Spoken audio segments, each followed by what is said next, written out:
Mar Mediterráneo, mayo, 1954. Salvas de 21 cañones para la nueva reina a bordo del yate Real Britannia. Un despliegue de poder naval lleno de recuerdos del Imperio Británico. Buques de guerra, custodiando una reina soberana a través del océano que gobierna. La reina Isabel II finaliza un gran tour por su imperio. Pero el poder de Gran Bretaña se encuentra amenazado como nunca se hubiera imaginado. La India, la mayor de todas sus posesiones imperiales, ya no lo es. A su muerte, Mahatma Gandhi se ha convertido en un símbolo de esperanza para todos aquellos que buscan la independencia. Sus palabras augurando la llegada del fin del imperio. Si la India llega a ser libre, el resto la seguirá. No habrá paz para la Gran Bretaña en Palestina. Hemos sido traicionados por este país. Por consiguiente, declaramos la guerra a la Gran Bretaña. Nuestra independencia carecerá de sentido si no provoca una liberación total de África.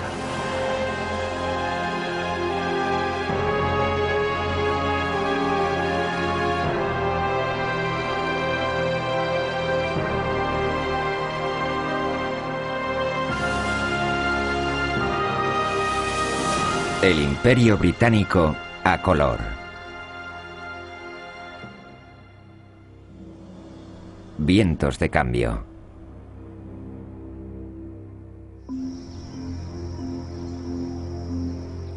Kuala Lumpur, Malasia, 1945, al término de la Segunda Guerra Mundial. Las derrotadas tropas japonesas siguen en libertad por las calles.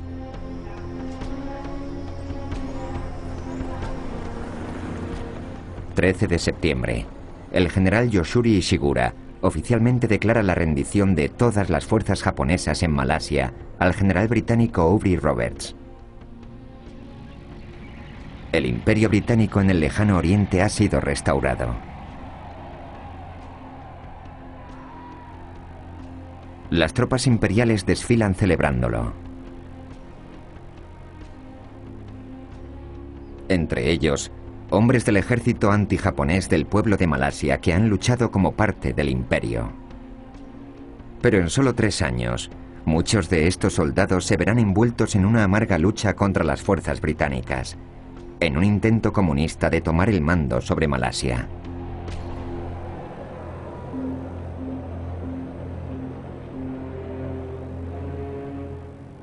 Winston Churchill, 1946. En gran número de países, lejos de las fronteras rusas, el Partido Comunista constituye un creciente desafío a la civilización cristiana. En octubre de 1951, Sir Henry Gorney, el alto comisionado británico en Malasia, es asesinado en una emboscada. El estado de emergencia en Malasia lleva latente 3 años y medio. Le he preguntado a la señora Lucy cómo lo están llevando. No merecen piedad alguna. Han cometido atrocidades terribles. Son como bestias salvajes. Una entrevista radiofónica con Joan Lucy, la esposa del dueño de una plantación en pleno estado de emergencia en Malasia. Los propietarios europeos de la vital industria del caucho son objetivos obvios para los terroristas comunistas. Sentí un poco de envidia cuando mi marido disparó a uno. Yo podía de alguna manera vengar la muerte de mis amigos, matando a uno de ellos. Mientras las autoridades reúnen más y más simpatizantes comunistas, los rebeldes se adentran más y más en la jungla malaya.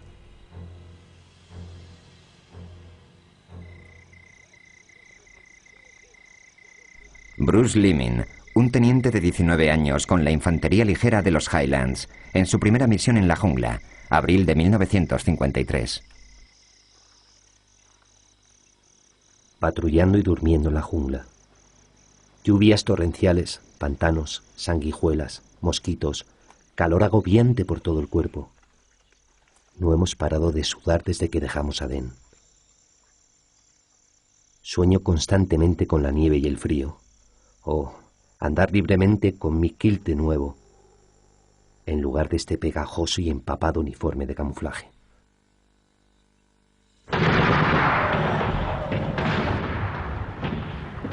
Las operaciones militares británicas se encuentran bajo las órdenes del alto comisionado británico, el general Sir Gerald Templar.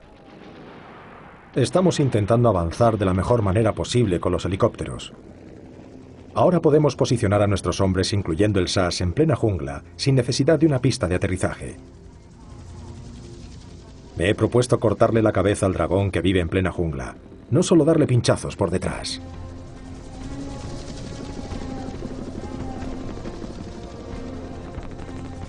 Los británicos son los pioneros en la utilización de helicópteros para la ofensiva en la jungla. Más de 45.000 soldados imperiales son desplegados.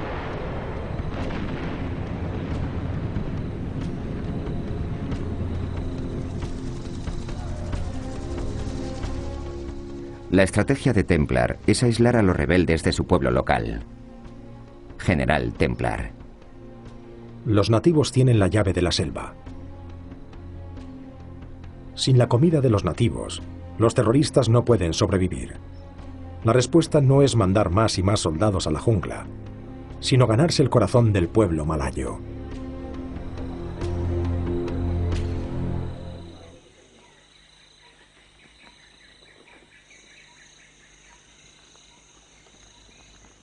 Decididos a no dejar que Malasia caiga en manos comunistas, los británicos dirigen una costosa campaña contra la insurgencia que durará 9 años. Para 1957, la revuelta comunista ha llegado a su fin. Más de 6.500 rebeldes comunistas murieron. El número de muertos del gobierno llegó alrededor de los 2.500, incluyendo más de 500 soldados británicos.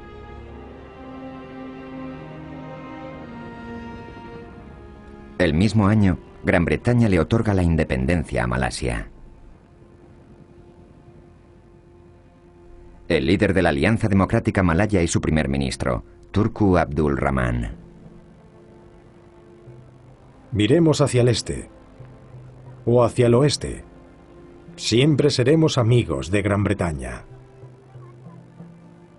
En tan solo 12 años, tras la victoria en la Segunda Guerra Mundial, el Imperio Británico ha desaparecido del lejano Oriente.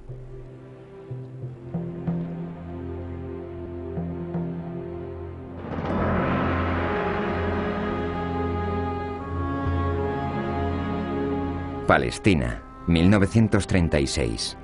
Tierra Santa para judíos, cristianos y musulmanes. Palestina fue puesta bajo control británico tras la Primera Guerra Mundial por mandato de la Liga de las Naciones.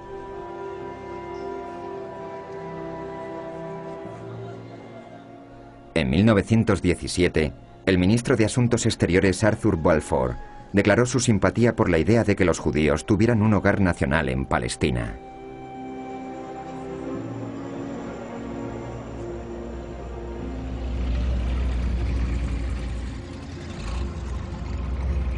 A lo largo de los 20 años siguientes, colonos judíos entran en el país huyendo de la discriminación en otros lugares. David Ben Gurion, líder judío. El problema judío nunca fue tan intenso como en estos días. El mundo nos ha excluido, y fuera de Palestina, no hay esperanza para nosotros. Pero Palestina ha sido una tierra árabe durante siglos. En este momento existe un problema con los granjeros árabes y beduinos. Pero tras un acuerdo con el gobierno sirio, sería posible trasladar un gran número de ellos al norte de Siria. La tierra allí es barata y abundante. La ola de refugiados abruma a los árabes palestinos, ya que miles de judíos buscan refugio en Palestina, huyendo de la persecución de la Alemania de Hitler.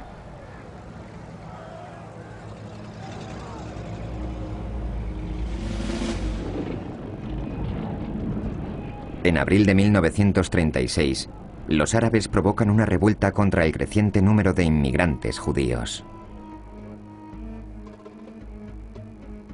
Una carta para las fuerzas británicas en Palestina de los líderes de la revuelta árabe. La crueldad es intentar privarnos de nuestras casas y de nuestro honor. Darles nuestras tierras a los judíos, quienes son expulsados por todas las naciones civilizadas.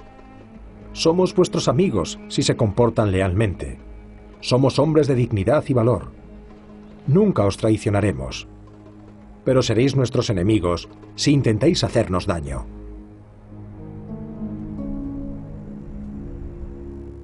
Tras los ataques árabes, los judíos se arman y se parapetan en sus asentamientos. Los británicos envían más soldados. El sargento mayor David Kennard. 19 de octubre de 1936. Tras Lida, la línea se retorció por los lados de los barrancos. La escena era fascinante, pero no había vegetación alguna, solo rocas sueltas. A uno de los hombres se le escuchó decir: «Madre mía, creí que esta era una tierra de abundancia en la que fluía leche y miel. Bueno, por lo que puedo ver, somos 15 hombres para una lata de leche y no hay ni una maldita abeja». Mientras la revuelta continúa, el ejército británico reúne a miles de sospechosos árabes.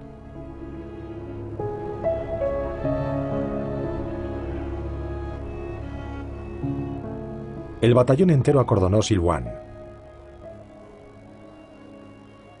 Lo rastreamos encontrando a 70 hombres en busca y captura.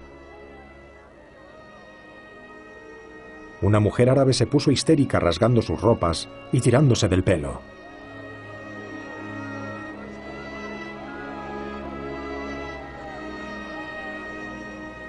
Me quedé detrás para ayudar a nuestro informador. Tuvimos dificultades para marcharnos porque las mujeres habían soltado a algunos prisioneros y habían intentado linchar a nuestro informador. Los sospechosos árabes son internados en campos de detención. Un joven líder árabe. En los viejos tiempos, los árabes nunca pusieron pegas a los judíos. Nadie argumentaba que fuera suyo el muro de las lamentaciones, ni lo que significaba para ellos.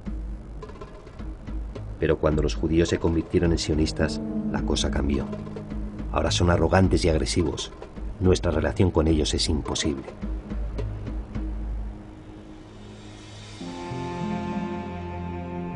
El alto comisionado británico en Palestina, Sir Harold McMichael, septiembre de 1938. La situación empeora deprisa. La revuelta árabe intenta conseguir la total inversión de la política del gobierno sobre la inmigración judía. Con la guerra contra Alemania acechando, el gobierno británico invierte su postura. Gran Bretaña va a necesitar a sus aliados árabes y su petróleo. El primer ministro británico Neville Chamberlain, abril de 1939. Nos encontramos ahora obligados a considerar el problema palestino desde el punto de vista de su efecto sobre la situación internacional. Si debemos ofender a una de las partes, debemos ofender a los judíos en vez de a los árabes. Los británicos deciden limitar la inmigración judía para que el futuro Estado palestino esté controlado por una mayoría árabe. Los colonos judíos son encerrados en sus campamentos.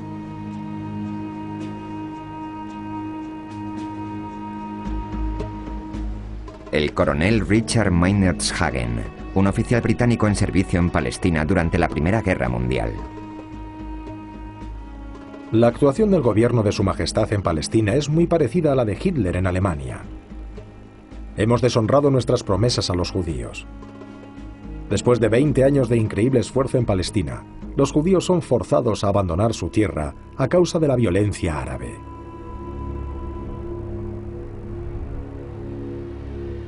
Pero será la violencia de la Segunda Guerra Mundial la que cambiará para siempre la historia de Palestina. 6 millones de judíos mueren en el Holocausto.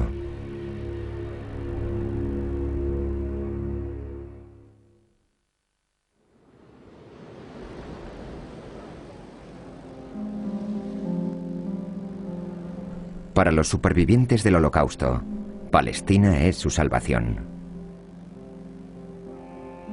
El diario de un judío polaco, superviviente de los campos de concentración, narra parte del éxodo de refugiados judíos a Palestina al terminar la guerra. Soy Gershon Rabinovich, de Cracovia, Polonia.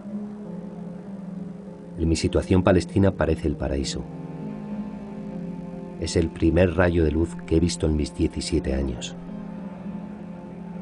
Es difícil explicar lo que vemos cuando nuestro barco llega a la tierra prometida, porque nuestros ojos están llenos de lágrimas. ¿Sabes lo que es sentirte bienvenido después de pasar una vida entera odiado y perseguido de una tierra a otra?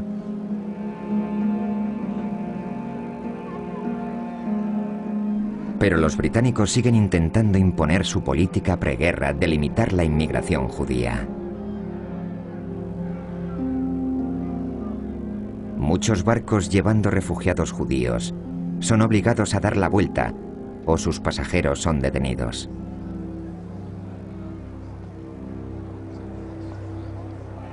John Watson, un soldado de Hampshire en servicio en Haifa.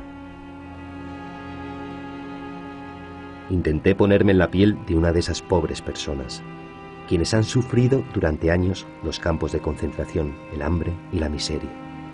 Miles en un pequeño barco, a la vista, la tierra con la que soñaban. Entonces, los destructores británicos les obligaban a desembarcar para ponerlos en cautividad en más campos de concentración.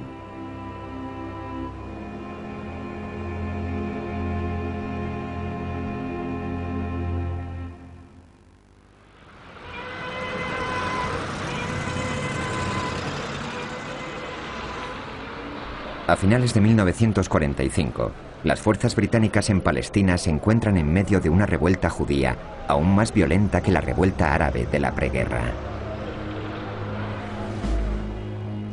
Las fuerzas de defensa judías, el Haganah, y su rama terrorista, el Lehi, intentaron forzar a las autoridades británicas a abrir las fronteras de Palestina para los miles de judíos desesperados por entrar en su país.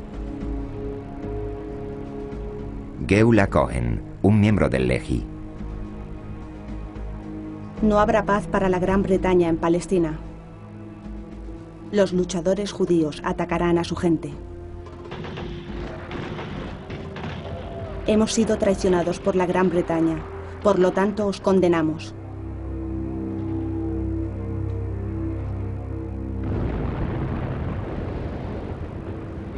A continuación, las noticias.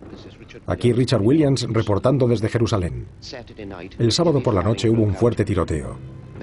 Los miembros de la banda del Stern han atacado 2 casas árabes, alegando que eran puestos para francotiradores y consiguieron volarlas por los aires. Michael Lunn, un soldado británico de servicio en Palestina. El grupo terrorista judío, el Lehi, ha volado la administración gubernamental. Un ala del Hotel Rey David de Jerusalén. Cientos se han dado por muertos, muchos otros heridos. Entre los muertos hay árabes, judíos y británicos. Hay algo particularmente obsceno en el asesinato indiscriminado por parte de terroristas que posan como luchadores por la libertad.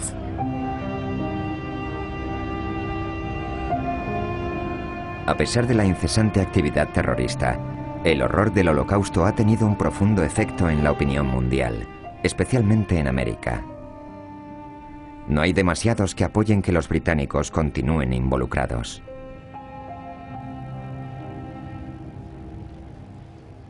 Un oficial británico anónimo. El pueblo de Gran Bretaña está cansado y no está preparado para otra pelea. Están en contra de que los soldados británicos estén perdiendo sus vidas y piensan que la solución sería marcharse y dejar a los judíos y a los árabes que solucionen el problema a su manera.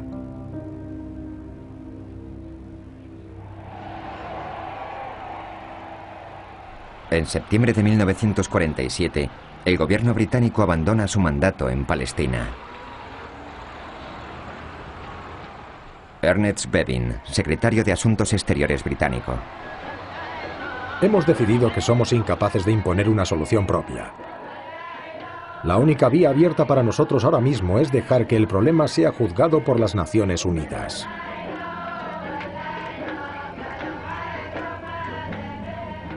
Todos los soldados británicos abandonarán el lugar a mediados de 1948, pero no antes de otro derramamiento de sangre. Michael Land. Revueltas en Jerusalén. Tiendas judías incendiadas. Se puede ver el humo desde mi ventana. Se ha impuesto el toque de queda en las zonas árabes. Los judíos dicen que son capaces de proteger un nuevo Estado y mantener el orden. Los árabes nos dicen: no tenemos ningún problema con vosotros, iros a casa, ingleses, y nosotros tiraremos a los judíos al mar. ¿Qué deparará el futuro? Desde luego parece bastante sombrío. 14 de mayo de 1948. El nuevo Estado de Israel es proclamado bajo el mandato del primer ministro, David Ben-Gurión. Bajo las fuerzas de la resolución de las Naciones Unidas, yo declaro el asentamiento de un Estado judío en Eretz Israel, conocido como el Estado de Israel. El nuevo Estado judío se ve de inmediato agitado por la guerra, con su propia población árabe y sus vecinos árabes, Egipto, Siria y Jordania. En 6 meses, el ejército civil galvanizado de Israel se lleva la victoria en todos los frentes.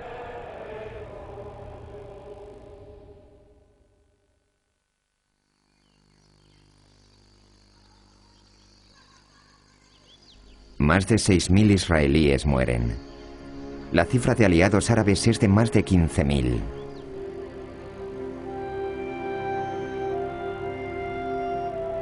$700.000 árabes palestinos huyen del nuevo Estado de Israel. Sibiha Abu Latifa. Queríamos escapar antes de que los judíos nos reconocieran. Temíamos que nos dispararan. Solo nos llevamos unas cuantas prendas. No pensábamos que nos estábamos yendo para siempre.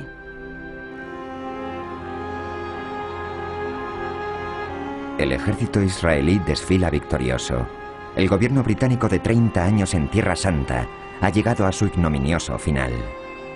Richard Meinerzhagen. El gobierno británico ha abandonado Palestina igual que la India. Hemos tenido que marcharnos odiados por todos. Hemos dejado atrás un odio que no morirá por muchas generaciones.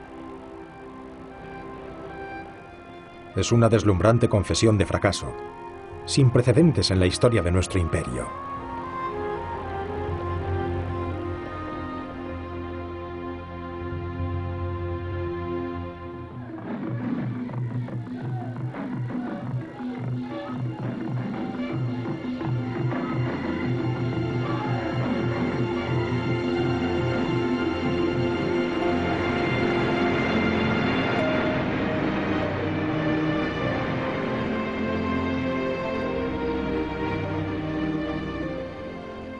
Durante un siglo, el Imperio Británico en África atrajo a aventureros y soñadores a sus extensas tierras salvajes.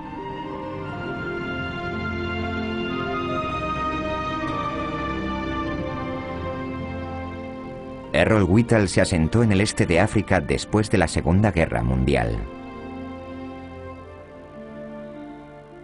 La vida en Inglaterra puede haberse convertido en un negocio bien organizado, pero África nunca cambia. Cada día allí trae un nuevo encantamiento que sobrecoge la imaginación.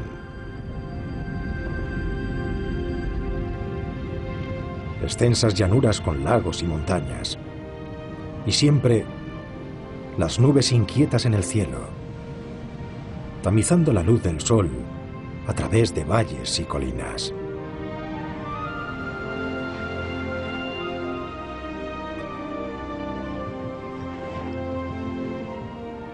Para muchos, el Imperio Británico en África es una oportunidad para enseñar y curarse. La hermana Mary Ignatius, Uganda, 1954.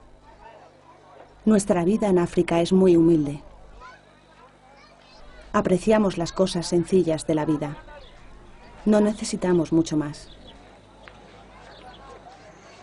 El gozo que encontramos, que hace que nuestro trabajo haya valido la pena, lo hacemos en los niños. Tienen tan poco, tan pocas oportunidades y encima ciegos. Es una tragedia. Además de medicina y educación, los británicos también trajeron el cristianismo. Un misionero escocés en Uganda en los años 50, Gordon Robertson. Las razas herejes de África han perdido sus almas. Sufren porque no han escuchado la palabra de nuestro Señor Jesucristo. El Evangelio es lo único que puede salvarles. Miles de profesores, médicos y misioneros dedican sus vidas a servir al imperio. Los enfermos, los analfabetos y las supuestas almas perdidas.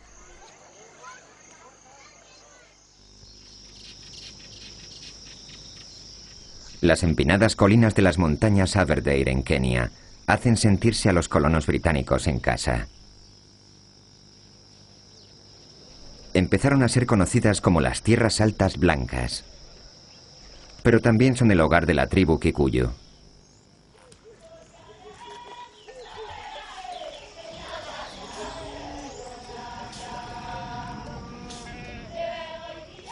Guku Kikoyo es un agricultor Kikuyu.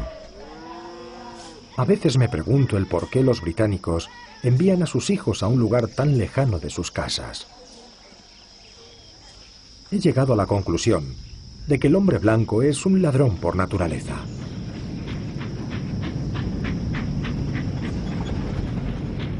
Sherry Lander, una viuda que lleva su propia granja en la falda del monte Elgon, es una pionera del café. Kenia nunca habría existido si no hubiera sido por los colonos, lo suficientemente duros como para aguantar los terribles primeros años. Le dieron a Kenia su juventud, sabiendo que no podrían hacer mucho con ella en tan poco tiempo. Pero estaban construyendo un futuro para sus hijos y los hijos de sus hijos. Guku Kikoyo se convierte en seguidor de Jomo Kenyatta, el líder de la Unión Africana de Kenia, quien está en plena campaña a favor de la independencia. En una reunión en Thika, Kenyatta nos preguntó si queríamos luchar por nuestra tierra. Nosotros contestamos sí. Entonces, ¿estáis esperando a que el hombre blanco se multiplique en nuestro país como conejos? No, le contestamos. Queremos luchar ahora. Entonces daros cuenta que el árbol de la libertad es rojo y no crece con agua, sino con sangre.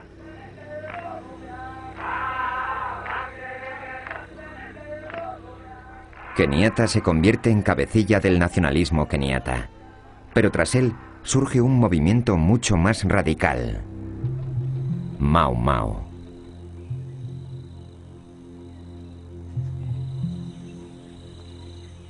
...1951... Los rifles africanos del rey patrullan los densos bosques de las Tierras Altas Blancas, mientras que el resentimiento kikuyu por la ocupación de su tierra se alza en una rebelión armada. Los rebeldes expresan su lealtad a la causa mediante un ritual de sangre: el juramento Mau Mau. Las dantescas historias sobre la ceremonia del juramento son tan potentes que los cineastas británicos la recrean de forma propagandística. Pero el simpatizante Mau Mau, Josiah Kariuki, recuerda las espantosas palabras de su juramento. Obedeceré las órdenes de los Mau Mau, o este juramento me matará. Si me llaman en medio de la noche y rehúso a ir, este juramento me matará. Si se me dice que traiga la cabeza de un hombre blanco y rehúso a hacerlo, este juramento me matará. Más de 100.000 Kikuyu toman el juramento Mau Mau.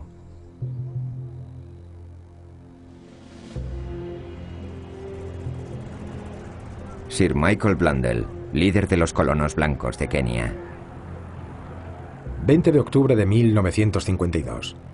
El gobernador pidió verme en su despacho en la Casa del Gobierno. Allí me dijo que se había declarado el estado de emergencia y que un batallón del ejército llegaría a Kenia por aire. Resaltó los preparativos para el arresto y detención de 187 cabecillas del Mau Mau, incluido Kenyatta. En diciembre, Kenyatta va a juicio. Por ahora, los Mau Mau han empezado a atacar y matar a los colonos blancos. Tras 4 meses en juicio, el juez principal, Ransley Thacker, un colono blanco él mismo, da un irrecusable veredicto de 7 horas de duración. Has llevado a muchos africanos de vuelta a un estado que demuestra muy poca humanidad. Tu sociedad Mau Mau ha masacrado sin piedad hombres, mujeres y niños indefensos. Tienes mucho por lo que pagar, y por ello serás castigado. Kenyatta es condenado a 7 años de trabajos forzosos. Thacker vuela a Gran Bretaña inmediatamente después del juicio, tras recibir 20.000 libras del gobierno para facilitar su reubicación permanente en Inglaterra.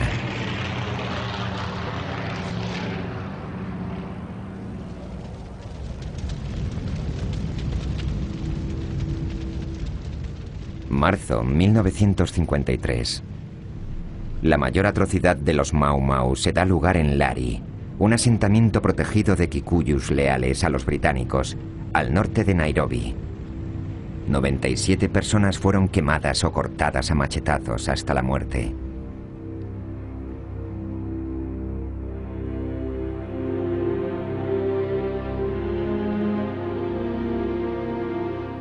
El gobierno informa sobre la masacre. El pueblo kikuyu despertó para encontrar llamas rugiendo sobre ellos, mientras los Mau Mau prendían fuego a los techos de paja de sus cabañas. Hombres, mujeres y niños, intentando salir por las ventanas, fueron capturados y mutilados. Los cuerpos mutilados se mezclaban con las cenizas humeantes de las casas incendiadas.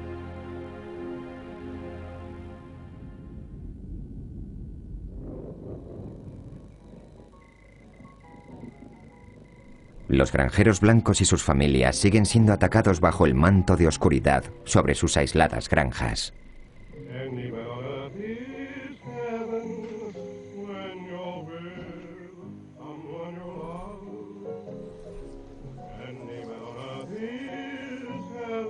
La esposa de un granjero, Marjorie Perham. El país se ve sumido en la oscuridad por un odio asesino. Cuesta creer que cuando cae el sol, bandas en el bosque se preparan para salir, no solo para matar a los europeos, sino para quemar y mutilar hasta la muerte a sus propios vecinos y sus mujeres e hijos.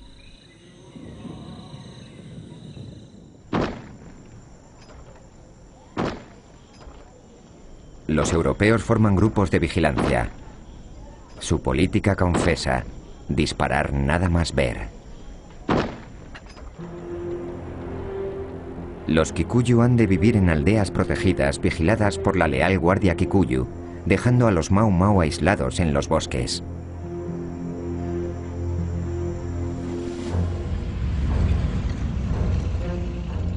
El ejército británico se adentra en los bosques. La Real Fuerza Aérea Británica patrulla sobre el cielo de estos bosques.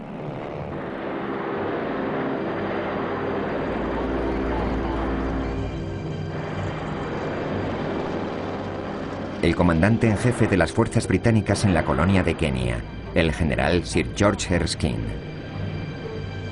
16 de octubre de 1953. Hemos alcanzado el momento decisivo para el bien o el mal. No se han dado espectaculares batallas, pero no puedes esperarlas en una jungla tan densa.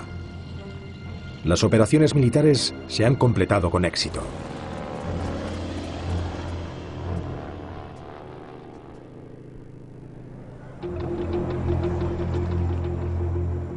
Se impone la ley marcial.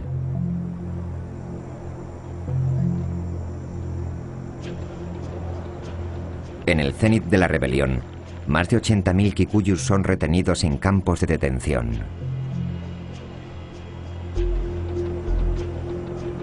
Uno de ellos, Yoshia Kariuki. El solitario confinamiento fue una de las peores experiencias de mi vida.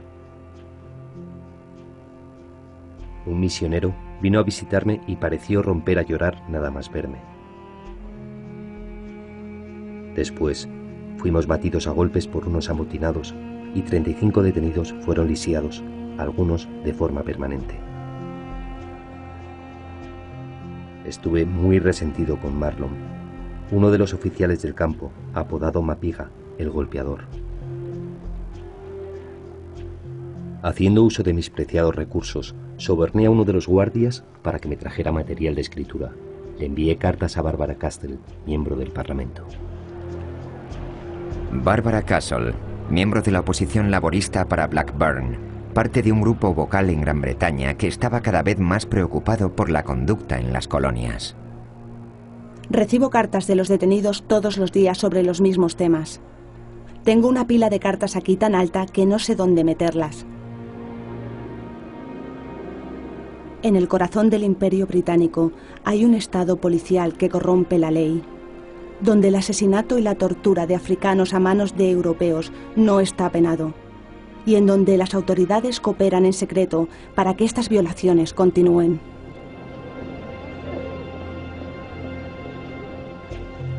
Las críticas hacia la actuación británica tienen poco impacto en Kenia.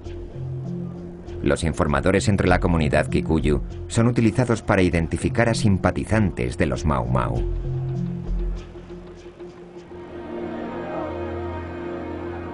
Médicos hechiceros leales son reclutados para administrar rituales de limpieza, supervisados por los clérigos británicos. ¿Confiesas haber tomado el juramento Mau Mau? ¿Buscas el perdón a través de la sangre de Jesucristo nuestro Salvador?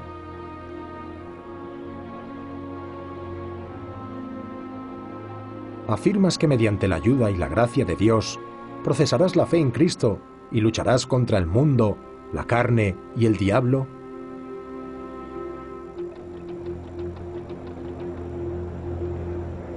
Los Kikuyu solo son liberados tras el ritual de limpieza.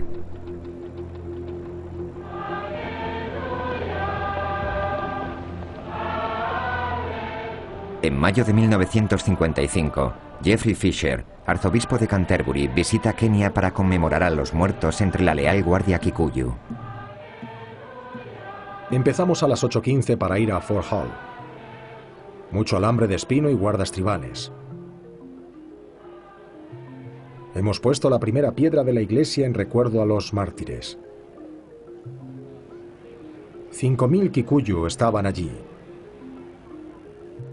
Dije, os hablo como amigos. Si sois mis amigos de corazón o no, solo Dios lo sabe. Después anduve por la plaza. Cuando saludé a la multitud, agitaron enérgicamente sus manos. Pude estimar un 10% de fieles, un 20% más inclinados a ser fieles que no, un 50% más inclinados a ser Mau Mau que no, y de un 10 a un 20% de Mau Mau de corazón. Vaya día.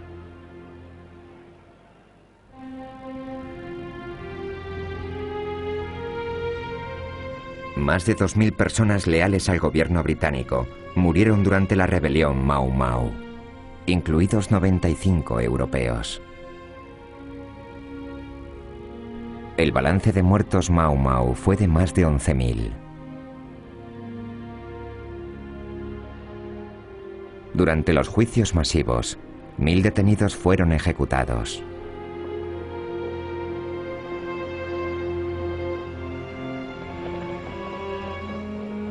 Pero el duro régimen coincide con reformas territoriales para los granjeros Kikuyu y reformas políticas para todos los africanos en Kenia.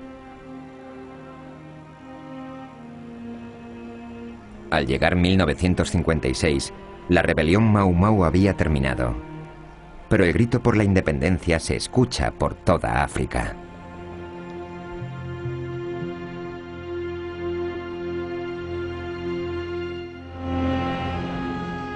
Nigeria, 1943. La colonia británica más grande de África. Las minas de hierro de la meseta Jos. La cruda realidad del imperio. Michael Grayson, un oficial de educación. La tribu local, los Pilgani, son unas excelentes personas. Su única vestimenta son hojas por delante y por detrás. Me han comentado que estas hojas se cambian todos los días y que hay varios estilos según el tipo de hoja y su colocación. Cuando el suministro de hierro del lejano oriente desaparece tras la ocupación japonesa en 1942, los británicos comenzaron a utilizar a los Pilgani como trabajadores forzosos para extraer los depósitos vitales. El uso de trabajos forzados es motivo de gran preocupación en Gran Bretaña. Se exigen respuestas en la Cámara de los Comunes. El coronel George Stanley, secretario de Estado para las Colonias, marzo 1943. El número de trabajadores empleados en las minas de hierro nigerianas es de 14.098. Ya que las condiciones no se pueden considerar satisfactorias, debido al intento de conseguir la máxima producción de hierro, se ha decidido recientemente dar un bonus de 4 chelines al mes a todos los mineros.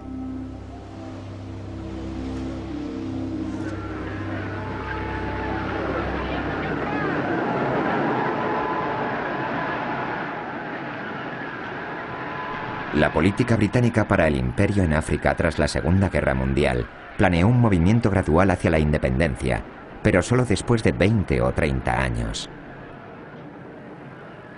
No obstante, como en Kenia, la impaciencia hacia el gobierno británico crece en el oeste africano. El líder nacionalista de la Costa Dorada, Kwame Nkrumah. A pesar de los buenos sentimientos pregonados por los imperialistas, el imperio no es nada más que la esclavitud de un país a otro. La Costa Dorada es un país esclavizado. Debemos deshacernos de las garras paralizadoras del poder imperialista.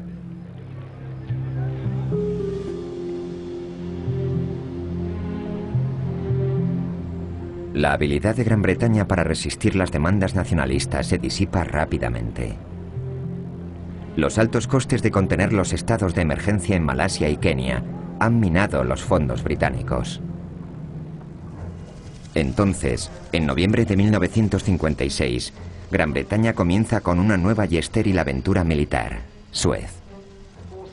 Las fuerzas se están reagrupando para aterrizar en la zona del Canal de Suez.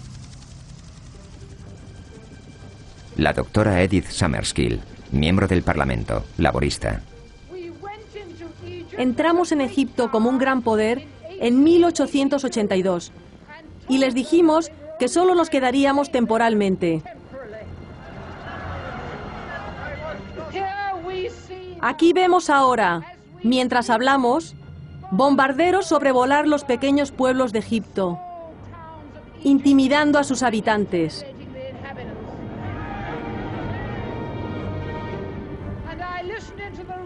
Y he escuchado la radio ahora mismo y se nos dice lo maravilloso que es el lograr intimidar a un pequeño país cuya única fuente de riqueza es un río y un canal.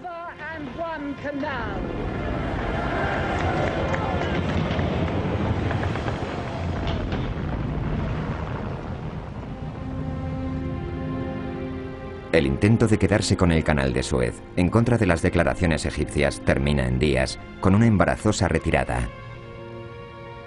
Los Estados Unidos rehúsan a apoyar la postura británica. El Imperio Británico probablemente pase a ser historia.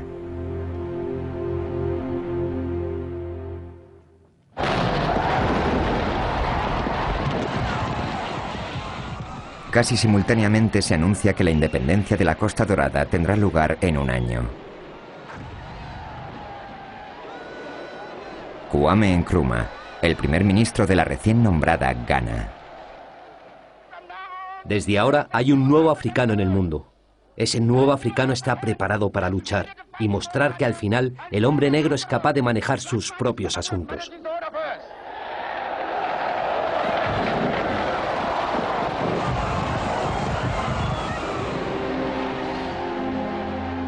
El fin del mandato británico en Ghana es el primero de una sucesión de celebraciones por la independencia a lo largo de toda África.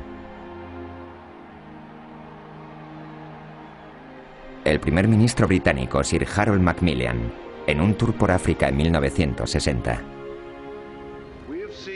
Hemos presenciado el despertar de una conciencia nacional en personas que durante siglos han vivido en la dependencia bajo alguno u otro poder.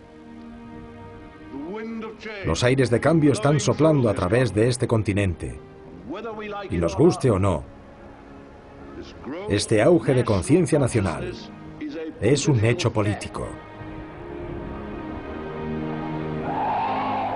Entre 1957 y 1968, 12 colonias del Imperio Británico en África serán independientes.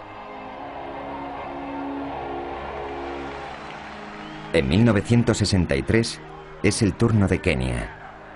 Jomo Kenyatta, liberado de su encarcelamiento, es el nuevo líder de Kenia. Este es uno de los días más felices de mi vida. El periodista británico James Cameron presencia las celebraciones por la independencia de Kenia. Los europeos que una vez declararon que la solución a los problemas de Kenia se encontraba en el ahorcamiento público del señor Kenyatta, ahora están escuchando. Todo irá bien, mientras no le pase nada a Jomo.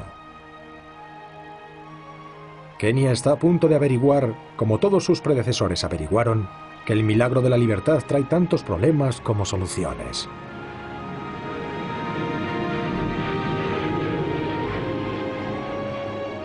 Para Gran Bretaña, ha llegado la hora de admitir la caída del imperio.